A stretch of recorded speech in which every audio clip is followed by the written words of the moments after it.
Se abota um aficionado de portretos do famoso astronauta Andrei Kuipers e subasta do Colégio Laura Werner Pascal ta uno cubo no por perder.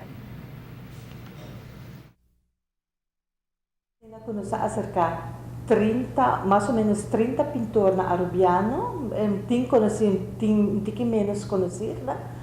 Então, para a natura, a pinta um quadro grande, de entre 60 para 80 centímetros de mais chiquito e mais grande, tá 1 metro para 1 metro 20. Então, a traja na fantasia, door die portretten, como Andrei Kuipers, saca tempo que dá de espaço. Então, para sair na a fantasia para a quadra, então, sai também embedido na auction.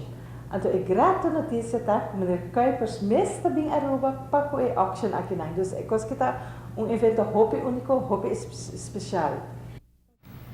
Tur fundo que queda recaudado em subasta também para ajudar a escola a fazer sonho realidade. Então, totalmente para a biblioteca escolar. E também está completamente para nós chegamos na primeira fase, acaba onde nós temos o piso baixar, nós temos acaba com ele e nós temos tur audiovisual dengan tur coisa nós temos terminar também. Então, esta basta placa nós está purva de recaudar 50.000 florins a noite.